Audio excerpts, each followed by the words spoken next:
par un éclatant mardi matin alors que le soleil inondait les rues animées du centre-ville. Eames Bjooks poussait les portes tournantes de les succursales d'Agbank, un rituel hebdomadaire qu'il accomplissait avec une aisance presque chorégraphique, à 38 ans. Ce PDG charismatique d'une start-up technologique en pleine ascension incarnait le succès. C'est Société Bjooks Technology Solutions était devenue une étoile montante de l'univers de l'innovation. Eames, avec son flair et sa ténacité, en était l'âme, habitué de cette banque. Il y était une figure familière, salué par les employés pour ses dépôts réguliers et ses vérifications méticuleuses de ses comptes. Prospère, ce jour-là, rien ne semblait différer des dizaines de visites précédentes, pourtant. Sous les surfaces de cette routine bien huilée, une tempête couvait, prête à bouleverser l'ordre établi, vêtu d'un costume gris Njasai taillé sur mesure. Eames avançait avec une assurance qui trahissait des années de labeur acharné, ses mallettes en cuir. Moite élégante et discrète, semblait porter le poids de ses ambitions réalisées, chaque pas résonnait sur le sol de marbre poli. Dojabante, un écho de sa détermination à gravir les échelons dans un monde où il avait souvent dû prouver ce. Valeur 2 fois plus, les grandes baies vitrées laissées entre une lumière dorée, illuminent l'atrium spacieux que ça fait éclairer employé, les murmures de conversation. Le cliquetis des claviers et le froissement des billes formaient une symphonie urbaine, celle d'une institution financière pleine d'effervescence et Eames. Avec son sourire affable et son regard perçant. Observez ce ballet bien orchestré, il connaissait chaque recoin de cette succursale, des guichets bouvernis aux affiches vantant des prêts avantageux, mais ce matin, une intuition diffuse l'accompagnait comme une ombre légère au bord de ses consciences. Était-ce le regard furtif d'un employé que l'atmosphère légèrement plus tendue qu'à l'accoutumée? Il chassait cette penseuse se concentrant sur la tâche d'accomplir un dépôt. Une formalité qu'il maîtrisait parfaitement, Portefeuille ne pouvait ignorer que. Malgré son costume impeccable et son statut de PDG, il reste au lieu de certains. Un homme noir dans un espace où les préjugés pouvaient surgir fréquemment s'approchant du guichet. Il ajuste ce cravate un geste presque instinctif, comme pour affermir sa présence dans ce lieu où il avait gagné ses places, les banques. Avec ses colonnes imposantes et son décor sophistiqué, représentait plus qu'un simple établissement financier. C'était un symbole de pouvoir. Un terrain où Eames avait appris de naviguer avec prudence et audace, alors qu'il attendait son tour. Observe les clients vaquer à leurs affaires. Il ignorait encore que cette visite en apparence banale marquerait un tournant décisif, sous les rayons du soleil matinal. Dans l'éclat froid du marbre et le bourdonnement discret de les banques, Eames Bjooks s'apprêtait à affronter une épreuve qui mettrait nulle fissure d'un système et des forces de sa propre résilience. La rencontre avec le caissière approchant des guichets, et Eames attendit patiemment son tour. Observe le flux constant de clients effectuant leurs propres transactions financières. Après une courte attente, il s'avança vers le guichet occupé par une femme à l'air sévère nommée Susan. « Bonjour. » dit Eames poliment. Adressant à la caissière un sourire chaleureux. « Je voudrais effectuer un dépôt. S'il vous plaît. » Susan reconnut à peine son salut. Ses yeux se plissent tandis qu'elle étudiait le visage de Eames. « Puis-je voir votre pièce d'identité ?» demanda-t-elle d'un ton sec. Sa main légèrement tendue, légèrement déconcertée par l'attitude brusque de la caissière. Eames récupérait son permis de conduire dans son portefeuille et de lui tendit. « Bien sûr. » répondit-il, se demandant s'il avait fait quelque chose pour la contrarier. Susan examina les pièces d'identité. Pendant de longues secondes, ses lèvres pinçaient d'une expression de méfiance évidente. Enfin, elle levait les yeux et fixa Eames d'un regard perçant. « Ça ne vous ressemble pas » déclara-t-elle. Se voix teintée de suspicion, et Eames clignait des yeux surpris. « Je peux vous assurer que c'est bien mon permis de conduire, dit-il. Espérons désamorcer les situations, je suis un client régulier ici. Je n'ai jamais eu de problème avec mon identification auparavant, mais Susan restait sceptique. Eh bien, je vais devoir voir d'autres formes d'identification pour vérifier votre identité. Insista-t-elle de son ton de laisser place aucune discussion, fronçant les sourcils. Eames plongeait les mains dans sa poche, récupérait sa carte de visite qu'il tendit à la caissière. Comme vous pouvez le voir, je suis le PDG de Bjooks Technology Solutions, je suis client d'Agbank depuis 5 ans. Je n'ai jamais eu de problème avec mes comptes. Les yeux de Susan s'élargirent légèrement au brisant la carte. Mais son expression demeurait sceptique. C'est bien beau. Mais j'ai toujours besoin de voir plus d'identification avant de pouvoir traiter votre dépôt. Dit-elle fermement, et Eames sentit une pointe d'irritation monter en lui. Il n'avait jamais rencontré un tel niveau de suspicion ou de méfiance de la part des employés de banque auparavant. Il ne pouvait s'empêcher de se demander si cela avait un rapport avec la couleur de ses peaux. Néanmoins, il produisit docilement son passeport, une copie de sa dernière facture de service public. L'étendue de caissière, tandis que Susan examinait les documents, et Eames remarqua que plusieurs autres clients jetaient des regards dans sa direction. Leurs expressions allaient de la curiosité qu'une véritable inquiétude. Ils se déplaçaient inconfortablement, acutely conscient de la tension croissante de l'air, en fait après ce qui semblait une éternité. Susan lui rendit les pièces d'identité et les documents, ses lèvres se resserrant une ligne fine. D'accord, je suppose que tout est en ordre, dit-elle. Sautant empreinte de réticence. Combien souhaitez-vous déposer aujourd'hui? Et Eames hésita. Ses bienveillances initiales envers la caissière s'étant complètement dérodées par ses suspicions. Injustifié de son attitude condescendante, néanmoins il se forçait de rester calme et professionnel. « Je voudrais effectuer un dépôt de 20 $, répondit-il. Tant de l'argent liquide, tandis que Susan comptait les billets. Et Eames ne put s'empêcher de remarquer la manière dont son front se plissait, semblant exprimer de l'incrédulité. C'était comme si elle ne pouvait tout simplement pas concevoir qu'un homme noir puisse être possession d'une somme aussi importante. Le jugement silencieux de la caissière piquait Eames. Il ressentit une douleur familière de frustration et de ressentiment. Combien de fois avait-il été confronté de ce type de préjugés? Cette présomption qu'il était en quelque sorte inférieur simplement à cause de la couleur de ses peau, c'était un fardeau qu'il portait depuis toujours, et qu'il avait espéré laisser derrière lui en gravissant les échelons professionnels, atteignant un niveau de succès que beaucoup envieraient. Mais il était à nouveau traité comme un citoyen de seconde classe, ses compétences et son intégrité remises en question simplement parce qu'il ne correspondait pas l'image de ce que devrait être un client respectable, et Eames prit une profonde inspiration. Ce force reste composé tandis que Susan terminait le traitement du dépôt, lorsqu'elle lui tendit enfin son reçu. Il lui adressa un hochement de tête pollué. Mais la chaleur avait disparu de son expression. « Merci », dit-il simplement, avant de se retourner et de se diriger vers le sortie. Son esprit déjà en ébullition avec des pensées sur la manière dont il aborderait cette dernière injustice, la prise de conscience en se dirigeant vers la sortie de la succursale d'Agbank. Et Eames ne pouvait se débarrasser du sentiment persistant de malaise et de frustration qui s'était installé en lui. L'attitude de méfiance et de condescendance de Susan l'avait profondément ébranlé. Une expérience familière mais non moins douloureuse qu'il avait enduré trop de fois dans sa vie. Et Eames savait qu'en tant qu'homme d'affaires noir prospère, il n'était pas étranger à la discrimination et aux préjugés. Au fil des années, il avait rencontré d'innombrables situations où sa compétence et son caractère avaient été remis question simplement à cause de la couleur de ses peaux, que ce soit suivi par des agents de sécurité dans des magasins de luxe, refusés dans des restaurants, ou soumis à des interrogatoires intrusifs par les forces de l'ordre. Et Eames s'était habitué aux moyens subtils et moins subtils par lesquels les sociétés cherchaient à le marginaliser qu'à le diminuer, mais cette rencontre particulière avec les banques semblait différente, plus personnelle et plus grave. Les suspicions et l'incrédulité évidente de Susan avaient touché une corde sensible en plus de lui rappelant toutes les fausses. Il s'était senti comme un étranger, un invité perpétuel dans un monde qui devrait légitimement être le sien, le marchand. Et Eames ne pouvait s'empêcher de rejouer l'interaction de son esprit disséquant chaque mot, chaque geste, chaque expression fugace sur le visage de la caissière, la manière dont elle avait examiné sa pièce d'identité comme si elle cherchait une faille, une incohérence, le ton condescendant qu'elle avait utilisé pour exiger d'autres formes d'identification. Comme s'il était un criminel tentant de réaliser un stratagème élaboré. Et puis, il y avait les manières dont elle avait réagi. Sa carte de visite, ses yeux s'élargissent légèrement. Non pas avec reconnaissance ou respect, mais plutôt avec ce qui semblait être un mélange de surprise et d'incrédulité. C'était comme si elle ne pouvait tout simplement pas concevoir qu'un homme noir puisse être le PDG d'une entreprise technologique prospère, qu'il puisse avoir la richesse et le statut qui justifieraient une position aussi importante. Et il serrait les mâchoires et ses mains se crispant, point serré à ses côtés. Il savait qu'il n'aurait pas dû être surpris par le comportement de Susan. C'était malheureusement une expérience trop courante pour les personnes de couleur dans ce pays. Et pour tous les douleurs, l'injustice pure de tout cela ne semblait jamais s'atténuer. La sorte de Eames s'arrête un instant.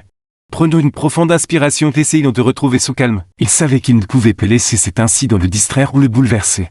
Il avait une entreprise à diriger, une société à mener, mais plus il y pensait, plus sa colère et son indignation commençaient à mijoter sous les surfaces. Soudain, un mouvement à la périphérie de sa vision attirait son attention. Jetant un coup d'œil, il vit un groupe de clients qui avaient été dans les banques. Observant l'échange entre lui et Susan avec un mélange d'inquiétude et de curiosité, certains d'entre eux secouaient même la tête, leurs expressions reflétant d'indignation et d'incrédulité que Eames lui-même ressentait. À ce moment, Eames réalisait que son expérience n'était pas seulement la sienne. C'était une expérience partagée.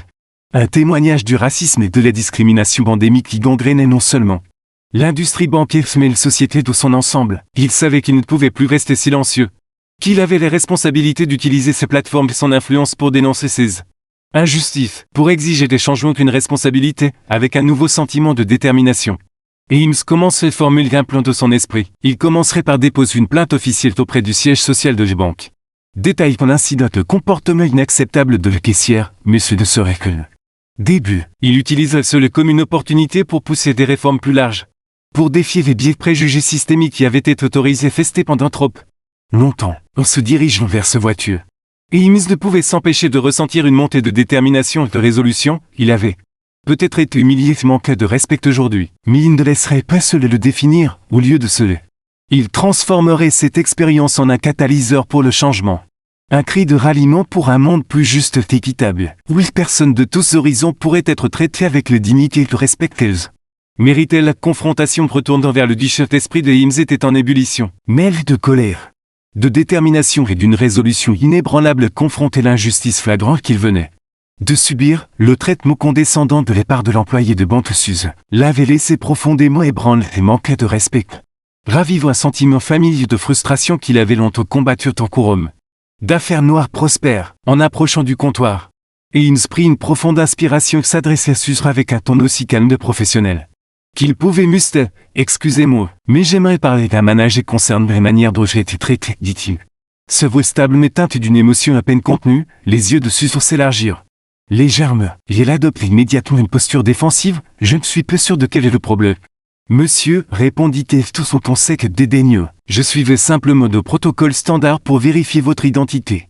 Comme je le fais avec tous nos clients, et il me sentit ses mâchoires se crispent. Les muscles de son cou se tendent sous l'effort de maintenir son calme. Protocole standard? Répéta-t-il et se montant légèrement. Je suis un client de longue date et de confiance de cette banque. Je n'ai jamais été soumis à ce niveau de suspicion et de méfiance auparavant. L'attention croissante de l'air était palpable, et Himes pouvait sentir le regard des autres clients dont les banques se tournaient vers eux. Leurs expressions allaient de la curiosité à une véritable inquiétude. Eh bien, peut-être que si vous aviez présenté votre identification correctement dès le départ, nous n'aurions pas ce problème, rétorquait Susan son ton empreint de condescendance. Et Himes sentit une vague d'indignation l'envahir. Présentez mon identification correctement? Répéta-t-il de se voix s'éloignant davantage. J'ai suivi chacune de vos demandes, et vous avez toujours refusé de croire que j'étais qui je disais être. Cela n'a rien à voir avec les manières dont j'ai présenté les documents et tout à voir avec le fait que je suis un homme noir à vos yeux. L'accusation planait dans l'air. Himes put voir une lueur de malaise traverser les traits de Susan, mais avant qu'elle ne puisse répondre, un homme d'âge moyen en costume s'approcha du comptoir, son expression sévère. Y a-t-il un problème ici? Demanda l'hôte que Himes supposait être le manager de la banque. Son regard passant de les caissières aux clics irritait. Susan redressait ses postures. Son menton se releva légèrement. Ce clic cause une cède et refuse de suivre nos procédures d'identification standard, dit-il, se voix teintée d'un soupçon de triomphe. Et il me sentit ce colère s'embraser de se tourner pour faire face au manager.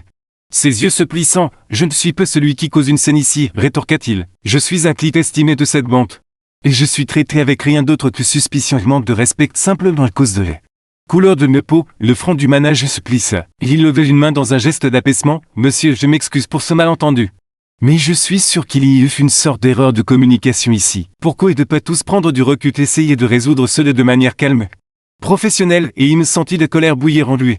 Menaçant de déborder? Erreur de communication? Railla-t-il ses voix empreintes de sarcasme. Il n'y a peu d'erreur de communication ici. Cette caissière claire me fait comprendre qu'elle ne me faisait pas confiance et me traite comme un criminel simplement parce que je suis un homme noir. L'expression du manager se durcit. Il jeta un coup d'œil à Susan, qui semblait maintenant visiblement agitée. Mademoiselle Hanson, peut-être pourrions-nous avoir une discussion privée, dit-il. Son ton ne laissa place aucune objection. Susan pourrit les bouches pour protester. Mais le manager levait une main faisant taire. Je pense qu'il est préférable que nous réglions cette affaire à l'écart des autres clients, dit-il, son regard balayant des foules croissantes qui s'étaient rassemblées autour de la confrontation. Et il nous observait le manager et la caissière se retirer dans un bureau de proximité. La tension dans l'air palpable, il pouvait sentir le regard des autres clients sur lui. Certains offrant des regards compatissants, d'autres observant avec un mélange de curiosité et de malaise, en attendant le retour du manager. Et il ressentit une vague d'appréhension l'envahir. Il savait qu'il n'avait rien fait de mal, que son seul crime était les couleurs de ses peaux. Et pourtant il ne pouvait se débarrasser du sentiment qu'il serait celui puni pour le racisme flagrant, le comportement discriminatoire de la caissière, avec un soupir lourd. Et il se préparait ce qui allait suivre. Déterminé à tenir beau et se battre pour le respect des dignités qu'il savait mériter. L'intervention du manager attendait anxieusement le retour du manager de la banque. Et il sentit une appréhension croissante, une résignation l'envahir, malgré ses efforts pour rester calme et posé. L'humiliation, l'indignation qu'il avait subie de la part de la caissière Susan l'avait laissé profondément ébranlé sur les nerfs. La confrontation avait attiré l'attention de plusieurs autres clients, qui observaient maintenant le drame couvert avec un mélange de sympathie et de malaise. Et ils pouvaient sentir leur regard sur lui. Leurs expressions allant de l'inquiétude et d'une incrédulité face à les discriminations flagrantes qu'il avait endurées, en fait après ce qui semblait une éternité. Le manager émergea du bureau de proximité, son visage marqué par une expression sombre, en s'approchant de Himes. Il s'éclaircit les gorges et parut d'un ton mesuré. « Monsieur, je tiens à m'excuser pour les manières dont vous avez été traité ici aujourd'hui, dit le manager. » Son regard rencontra fermement celui de Himes. Le comportement de la caissière était inacceptable, et je peux vous assurer que cela ne reflète pas les valeurs ou les politiques de cette banque. Et Eames sentit une vague de frustration amère monter en lui. Inacceptable, répéta-t-il. Ce vote empreint de mépris, ce n'était pas une simple gêne ou un malentendu, j'ai été public, humilié, traité comme un criminel, tout cela à cause de la couleur de mes peaux. Le manager tressaillit, son expression s'assombrissant, je comprends votre colère. Et je peux vous assurer que nous prenons cette affaire très au sérieux. Nous mènerons une enquête approfondie et prendrons des mesures disciplinaires appropriées contre le caissière. Et Eames ricane, croisant les bras sur sa poitrine. Des mesures disciplinaires? C'est tout, demanda-t-il. Sa voix s'élevant en volume, ce type de comportement raciste était autorisé festé pendant bien trop longtemps et une simple réprimande ne suffirait pas. Le manager leva une main apaisante, je peux vous assurer que nous prendrons des mesures significatives pour traiter ce problème. Il faut au sein de notre organisation et de la communauté de sens large, dit-il.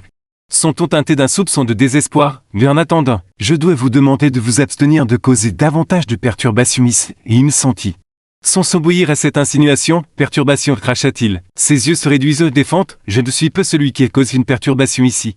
C'était votre caissière. Avec son racisme flagrant et son comportement discriminatoire, et maintenant, vous me dites que c'est un moins de recul, l'expression du manager se durcit. Il redresse sa posture, monsieur, je vais devoir vous demander de quitter les lieux, dit-il. Se voix ferme. Si vous continuez à créer un trouble, je n'aurai d'autre choix que d'appeler les autorités, et il me sentit son cœur s'accélérer. Le sang battait dans ses oreilles, il savait qu'il devrait partir. Qu'escalader davantage les situations ne mènerait que plus de problèmes, mais l'injustice pure de tout seul le manque flagrant de respect et de responsabilité était tout simplement trop pour lui à supporter. Appelez les autorités, cracha-t-il.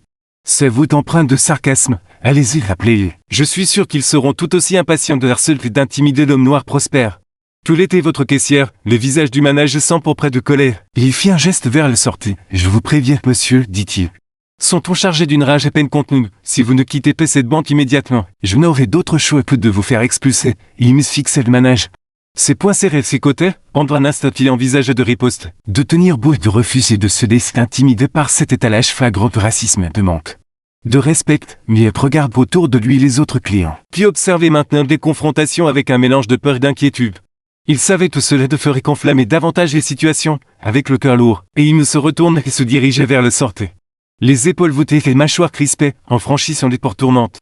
Il pouvait sentir le regard des autres clips sur lui, leurs expressions allant de la sympathie au jugement, et il ressentit une vague volonté d'humiliation l'envahir. Ce fierté de son estime de soi brisée par l'expérience dégradante qu'il venait de subir, alors qu'il se dirigeait vers sa voiture, une seule pensée résonnait de son esprit. Ce n'était pas les dernières fois qu'il devrait affronter la réalité du racisme.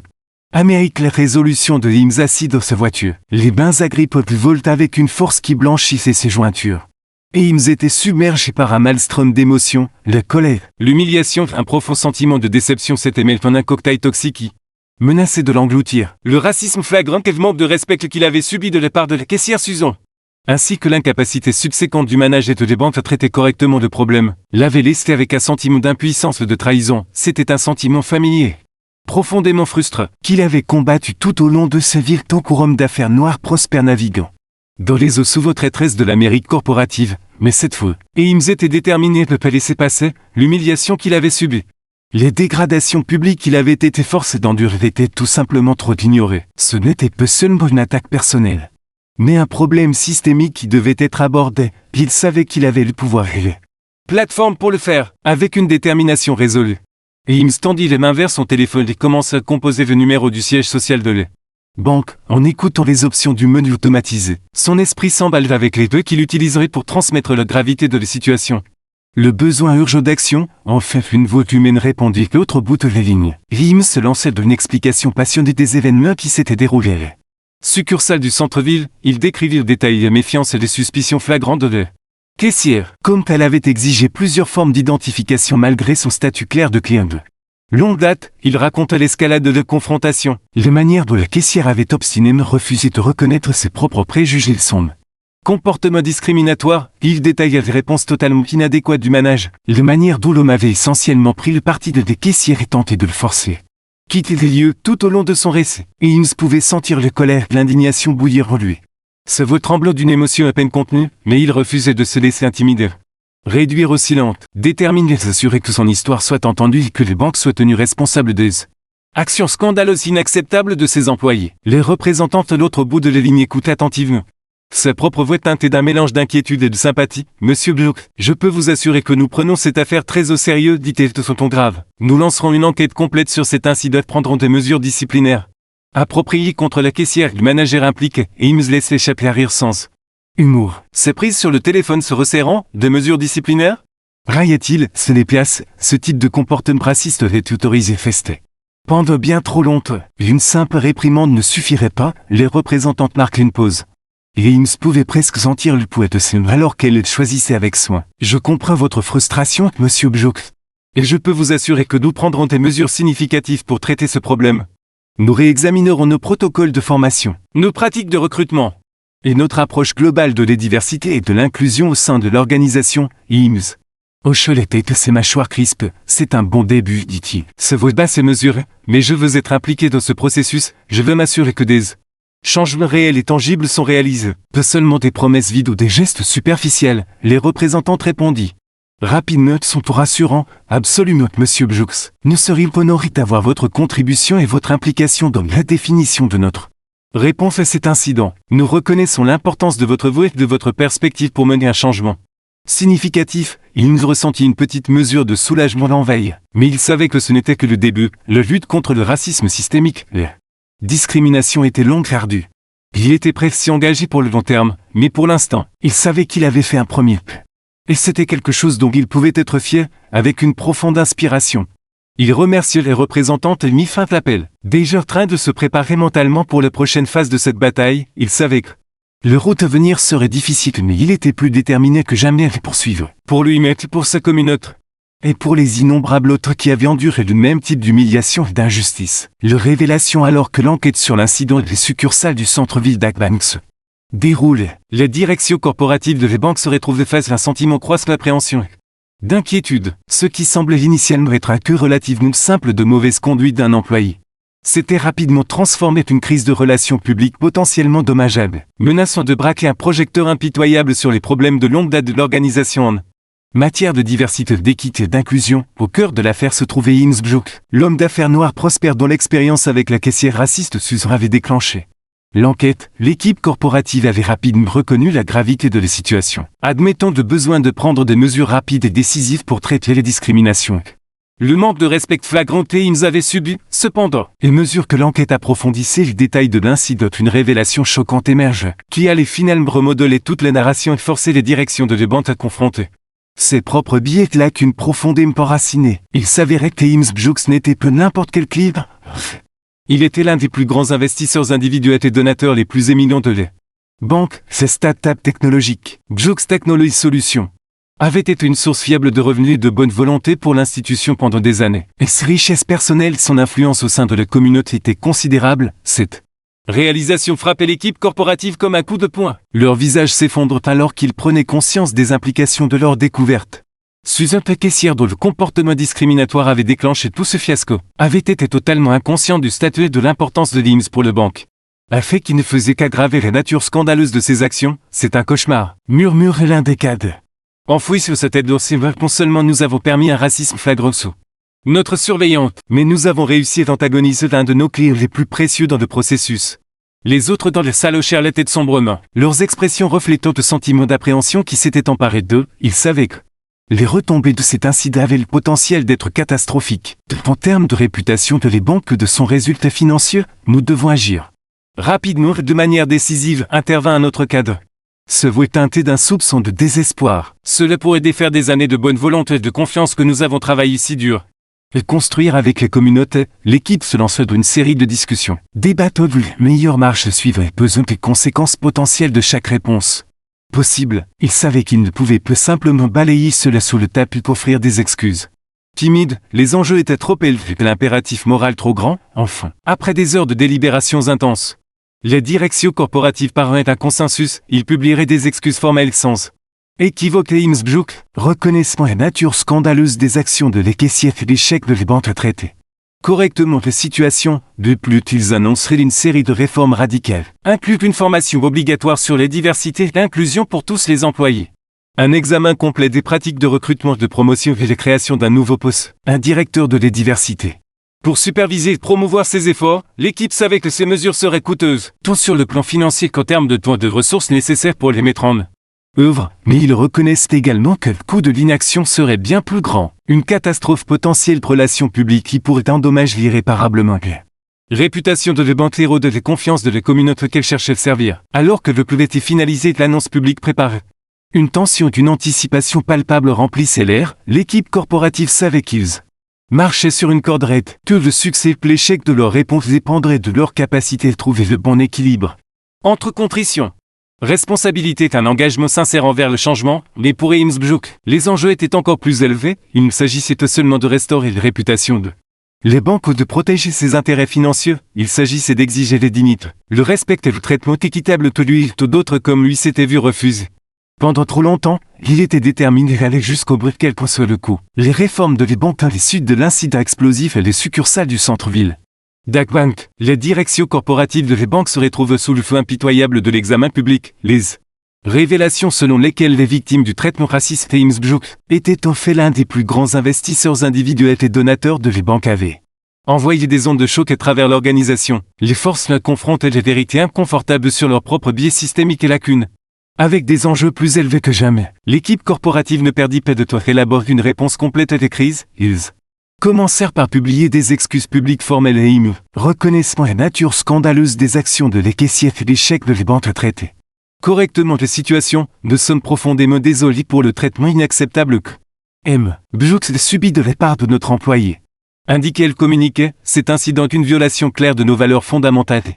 De notre engagement vers les diversités, l'équité et l'inclusion, nous reconnaissons que nous avons failli à nos responsabilités et nous nous engageons à prendre des mesures immédiates et significatives pour s'assurer que cela ne se reproduise plus jamais. Les excuses n'étaient cependant que le début, car les directions de les banques dévoilent ensuite un ensemble radical de réformes et d'initiatives visant à traiter les causes profondes du problème. Au premier plan de ces efforts se trouvait la création d'un nouveau poste de directeur de diversité, un rôle de haut niveau chargé de superviser et de promouvoir les efforts de les banques en matière de diversité et d'inclusion. Nous comprenons que le changement significatif exige plus que de simples mots.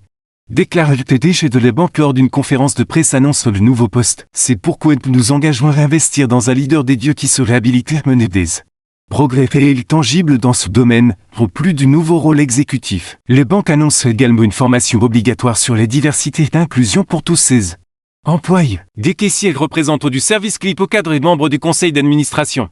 La formation couvrirait des sujets tels que les biais inconscients, les compétences culturelles et stratégies efficaces pour promouvoir l'équité et l'inclusion sur le lieu de travail. Nous reconnaissons que ce n'est pas seulement une question de comportement individuel, poursuivit le PDG, mais un problème systémique qui exige une approche globale à l'échelle de l'organisation. C'est pourquoi nous nous engageons à intégrer ces valeurs et pratiques dans tous les aspects de nos opérations, du recrutement, des promotions et les manières dont nous interagissons avec nos clients et des communautés que nous servons. Et Innsbruck, qui avait été invité à assister à des conférences de prêt, écoute attentivement tandis que les dirigeants de les banques exposaient leurs plans de réforme, bien qu'ils furent encouragés par le sentiment d'urgence et l'apparente sincérité de leurs engagements. Ils savaient que le véritable test viendrait dans le mois que les années à venir.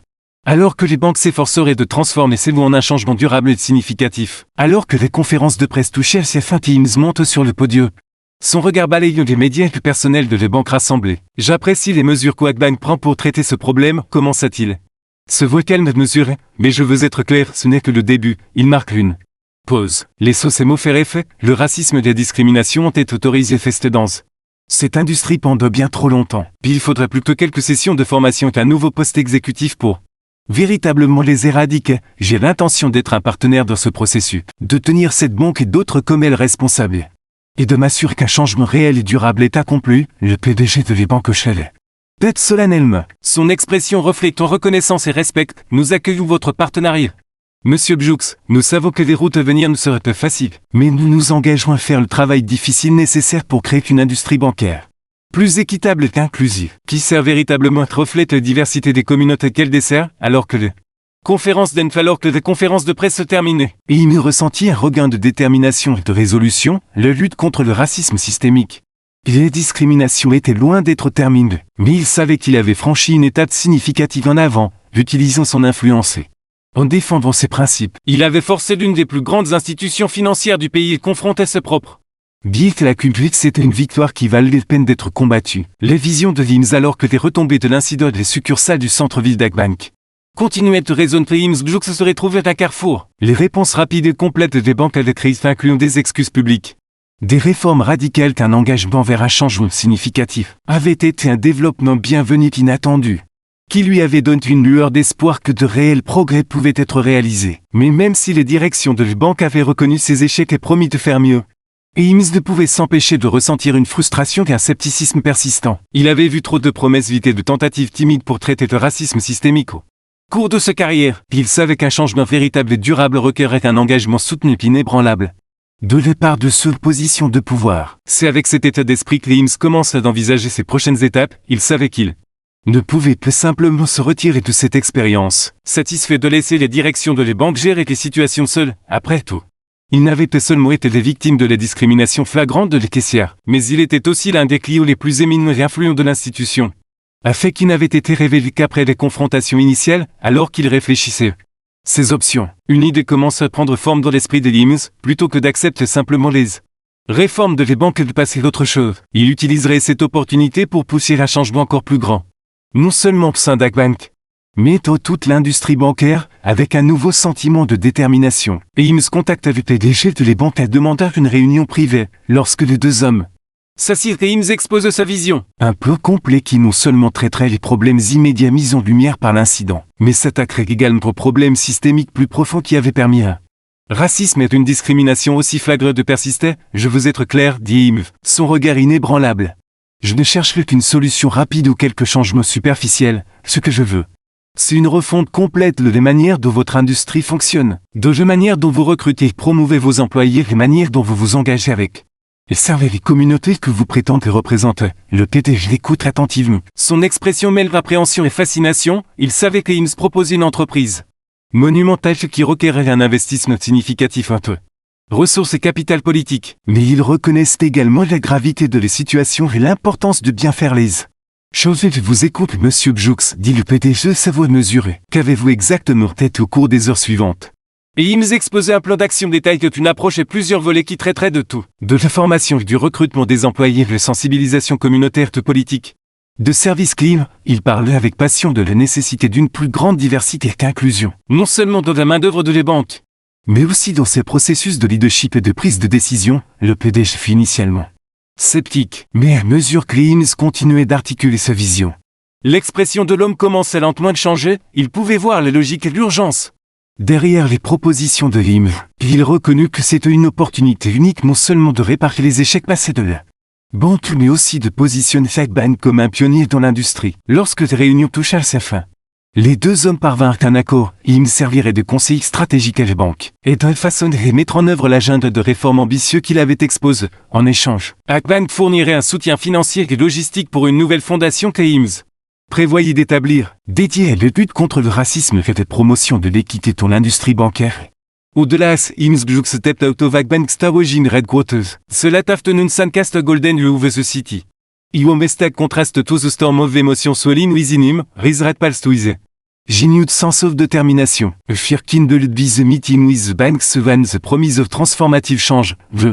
Jode red lund and the with challenge that would test his resolve, yet. Eames felt unshakable certain to this fight was the evidence of effort, building his influence and resource. He could not negate the Jones Rirad and duet but also carve pato the future wave. Justice and equity were not more ideals but legalities for all standing on the battling sidewalk. Eames post. His gas lifting to the skyline with glass and still gleamed against the horizon. The memory of Susan's piercing suspicion to dismissive tone. And the man's feeble response till sad. Je wound that fueled his resolve, that humiliating encounter at the bank had been more than personal affront. It was a glazing mind of the systemic bias woven into the fabric of institution like Agbank. Reflecting on that moment, Eames felt upon bovenge but also found clarity. Rira de that silence in the face of injustice was complicit. And his voice round bills of overcoming prejudice at a black businessman could be a catalyst. For change, this lesson tardwell. And could his commitment to nove again let sa dignity pass an aligned in the key of his. Oh, Eames called the countless times Rirad face similar sly. The skeptical glance in Bodjune's extra scrutiny at Ryan Store. The sat la symptions atridide blonde, y instancera deep taway at respirer. Yetzeira also faudris resilience, the less mosquée trupage les not in avoiding. Prejudice but in confronting it red not transforming pas to purpose, as ristudze, the weight of ris journée settle of lim, et out of ris par un. Rurad instilled in him the belief that success was not as the personal gain but a platform to. Uplift as the puis de make net guiding him to city his members at an point.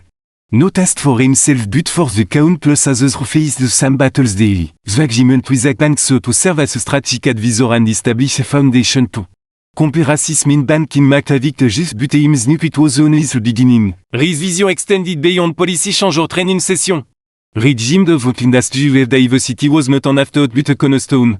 With FG custom the gigadless of right. Was me with respect, this ambition stood a deep sense of responsibility within him, he felt the eyes of his community trees employees can even resign to self-rowing. Waiting for him to prove that one man stand could shift the tide, gelé son ride was rambling. Leadership demanded not as success but sacrifice. Willingness to bear the burden of change for the jet good as the city rammed as on you. In this main gist to his plan, re-envisioned his foundation roasting forum. Funding scholarships for minority students. And partnering with the industry to shoot out systemic clear, his step would be a brick in the foundation of a more equitable future. The humiliation Rirad suffered attack man trans a source of shame.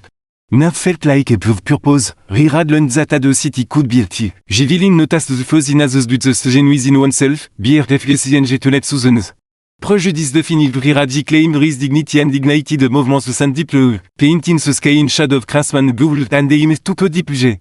The CRISPR John Dimim, out of the black professional wood and banks. Both June and Beyond, flee from the shadows of suspicion Rirad faced, for the he would fight, for his community. He would build, and for himself he would prove that no act of injustice could dim his light. With a resolute not to return toward risk après step purposeful. Riz Ratalite with conviction Ames Bjux News the journée la Redwood demandait Vinri. Ratait ne, and an waving courage, but as Reed revint to the fading light. The city's pulsing kin with resolute felt jedi, the less pauvre resilient responsibility. An redemption would lead him, he would live en indible mac on se banking in last vie. And showing that the path that used the monin became the beacon of hope, the fight for justice. Regielize was not just about projecting the past. It was about building a world where dignity was every person's budget, and with that choice. Riz compact him set to work, determined to make his stand a legacy of lasting change.